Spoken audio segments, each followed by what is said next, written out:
Matthew 5, New Living Translation. One day, as he saw the crowds gathering, Jesus went up on the mountainside and sat down. His disciples gathered around him, and he began to teach them. God blesses those who are poor and realize their need for him. For the kingdom of heaven is theirs. God blesses those who mourn, for they will be comforted. God blesses those who are humble, for they will inherit the whole earth. God blesses those who hunger and thirst for justice,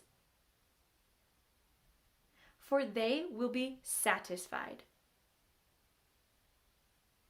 God blesses those who are merciful, for they will be shown mercy. God blesses those whose hearts are pure, for they will see God. God blesses those who work for peace, for they will be called the children of God. God blesses those who are persecuted for doing right, for the kingdom of heaven is theirs. God blesses you when people mock you and persecute you and lie about you and say all sorts of evil things against you because you are my followers. Be happy about it. Be very glad, for a great reward awaits you in heaven. And remember, the ancient prophets were persecuted in the same way. You are the salt of the earth. But what good is salt if it has lost its flavor? Can you make it salty again? It will be thrown out and trampled underfoot as worthless. You are the light of the world, like a city on a hilltop that cannot be hidden. No one lights a lamp and then puts it under a basket. Instead, a lamp is placed on a stand where it gives light to everyone in the house. In the same way, let your good deeds shine out for all to see, so that everyone will praise your heavenly Father. Don't misunderstand why I have come. I did not come to abolish the law of Moses or the writings of the prophets. No, I came to accomplish their purpose. I tell you the truth. Until heaven and earth disappear, not even the smallest detail of God's law will disappear until its purpose is achieved. So if you ignore the least commandment and teach others to do the same, you will be called least in the kingdom of heaven. But anyone who obeys God's law and teaches them will be called great in the kingdom of heaven. But I warn you, unless your righteousness is better than the righteousness of the teachers of religious law and the Pharisees, you will never enter the kingdom of heaven. You have heard that our ancestors were told, "You must not murder." If you commit murder, you are subject to judgment. If you call someone an idiot, you are in danger of being brought before the court. And if you curse someone, you are in danger of the fires of hell.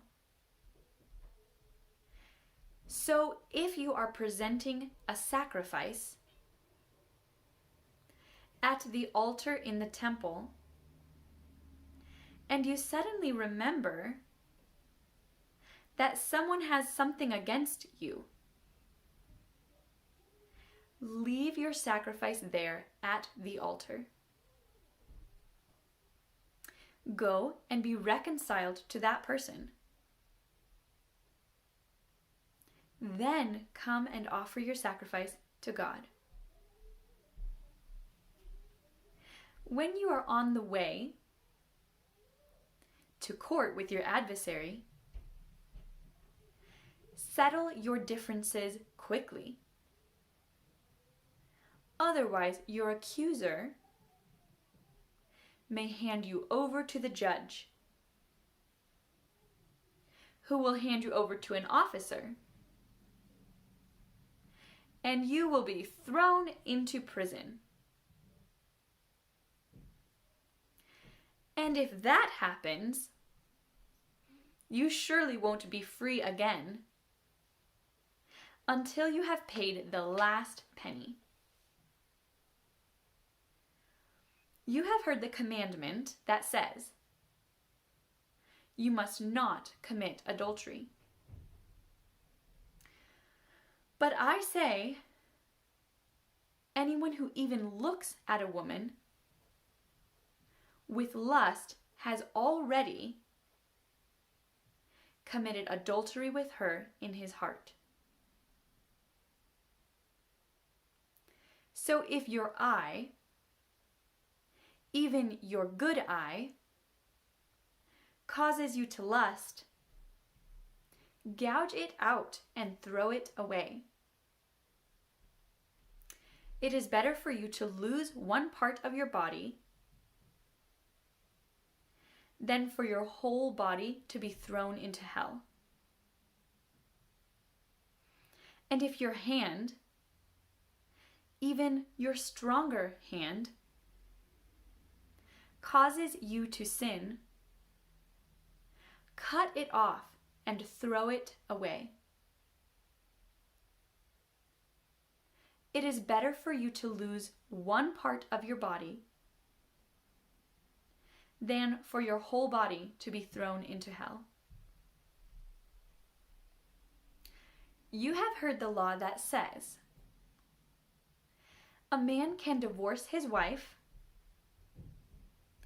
by merely giving her a written notice of divorce.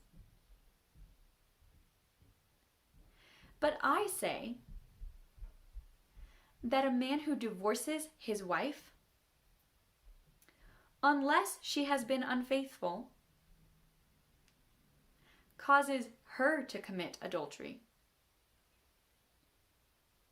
And anyone who marries a divorced woman also commits adultery. You have also heard that our ancestors were told, You must not break your vows. You must carry out the vows you make to the Lord. But I say, do not make any vows. Do not say by heaven, because heaven is God's throne. And do not say by the earth, because the earth is his footstool. And do not say by Jerusalem, for Jerusalem is the city of the great king. Do not even say by my head, for you can't turn one hair white or black. Just say a simple, yes, I will, or no, I won't. Anything beyond this is from the evil one. You have heard the law that says, the punishment must match the injury. An eye for an eye, and a tooth for a tooth. But I say, do not resist an evil person. If someone slaps you on the right cheek, offer the other cheek also. If you are sued in court and your shirt is taken away from you, give your coat too. If a soldier demands that you carry his gear for a mile, carry it 2 miles. Give to those who ask. And don't turn away from those who want to borrow. You have heard the law that says, love your neighbor and hate your enemy. But I say, love your enemies. Pray for those who persecute you. In that way, you will be acting as true children of your Father in heaven. For he gives his sunlight to both the evil and the good. And he sends rain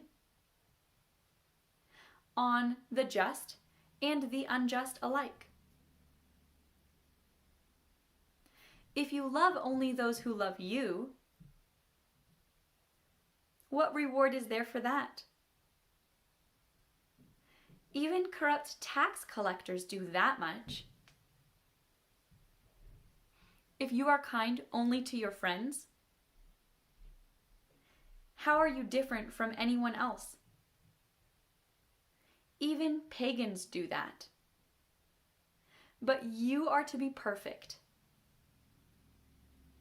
even as your Father in heaven is perfect.